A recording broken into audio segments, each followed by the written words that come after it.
Hello everybody, welcome to Whiskey Business. Tonight for dinner, I'm going to make one of those childhood memory meals. I'm talking about the somewhat classic beef stroganoff. I'm making this a little bit healthier and I'm going to be using ground turkey. You could totally still use ground beef, or you could even switch it up and do pork or chicken.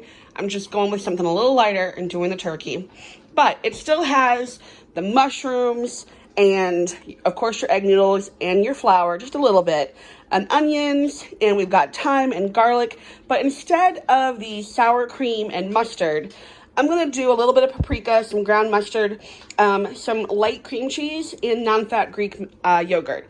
This is going to give that creaminess and that richness flavor, but cut down on some of the fat and the calories. We've got a pound of egg noodles, but you're only going to need half. They just didn't sell it in a half of a bag. A little Worcestershire, chicken broth. It takes about not quite 4 cups, but I'm going to do half chicken broth, half water, but then a little bit of the Better Than Bouillon roast chicken. That's really going to pump up the flavor. Of course, onions and garlic, mushrooms, fresh thyme. If you have dried, that's perfect. Paprika, ground mustard, the turkey. And since we are using turkey, we are going to be drinking for whiskey the Wild Turkey Kentucky Straight Rye Whiskey 101.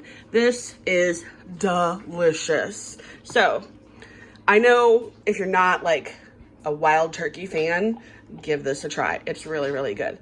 Cheers. So good. And the best thing about this meal, the fact that it doesn't come from a box that has a white creepy glove on it, is that it's one pot. Super easy. One and done. So, first things first, let's get to chopping. Excuse the steam coming off of my mushrooms, onions, and garlic here. In my large Dutch oven, or you can use a stock pot, I have that whole container of baby Bella mushrooms chopped up finely, 1 medium yellow onion, and about 5 or 6 cloves of garlic. If you want to be prudent or follow a generic recipe, say 3, but if you want flavor, do like 5 or 6. If you were choosing to do steak, I would say slice up your mushrooms. That way you have equal sized pieces. But I'm using a ground meat and I'm not a big mushroom fan. It's like a texture taste thing when they're huge. But when they're bite sized like this and go into the onion and then they're going to add that meat to it, you have no idea where the mushroom begins and the turkey ends or anything else, and you forget they're even there. They're just going to give that perfect meaty umami type of flavor in there.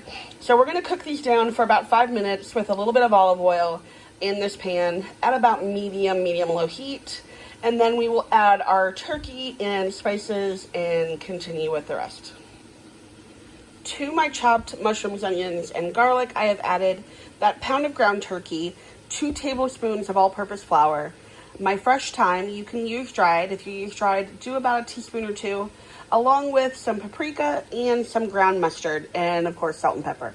So I'm going to mix this all up and then let this cook down again until the turkey is fully cooked for about 5 minutes or so. Okay, my turkey was completely browned. It was starting to stick a bit, and because this is whiskey business, I added about a tablespoon of whiskey to kind of help deglaze that pan and keep everything from turning a little mushy at the bottom of the pan. Then I added about a teaspoon of my Better Than Bouillon and a tablespoon of Worcestershire, and then what was the equivalent, about 3.5 to 4 cups of chicken stock and water. Now, if you were doing beef, you could obviously do beef broth or chicken, whatever you want to do. And then we added about 8 ounces, half the package of those egg noodles. We're going to give them a stir and get them completely submerged. We're going to bring this up to a boil, and then as soon as it boils, we're going to put it down on low, have it be simmer, and then cook that for about 10 to 15 minutes. And then once that is cooked, we're going to add our cream cheese and our yogurt. It's been a little over 10 minutes. I took it off of the heat. You're going to add 2 ounces of the cream cheese. This is light cream cheese.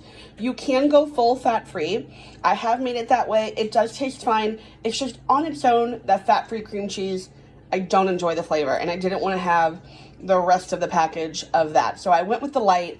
Tastes good on its own. It'll taste great in here. So we did 2 ounces, and then with that, we're going to do a half a cup of the Greek yogurt, and I have the fat-free Greek yogurt as well. And then we're going to mix this up and cook this for a little bit longer off the heat until all the rest of that liquid is kind of absorbed and it's nice and perfect and creamy. I forgot to add, you're gonna partially cover this, see? And then let that sit for about 5 to 10 minutes. More of that liquid will evaporate a little bit and it'll get perfect, creamy, and delicious. So, partial cover. Okay, and here we have the finished product. If you want my personal opinion, Bruno, I would say that you want to go lower on the cook time once you add the egg noodles. So between that 10 to 15 minutes, cook for more 10 minutes because you don't want the noodles to get mushy. Please excuse my dogs trying to take the spotlight in the back. And then once you let it sit with the cream cheese and the yogurt, let that sit for longer. So even if you have still a bit of a bite on your egg noodles, when you're letting it sit, it won't be mushy once you go to serve it up. So now we're gonna plate this and enjoy. So here you have our classic throwback, you know, memory meal of the Stroganoff. We're doing turkey here, and we paired it with a little tiny bit of the Evan Williams whiskey in the sauteing process, but we enjoyed our wild turkey. So let me know how you liked it. Let me know how you used to make your Stroganoff growing up, if you still eat it, if you preferred that box meal. Try it, tell me how you like it. Hit the like, leave the comment, and hit that bell for notification, and I will see you next time.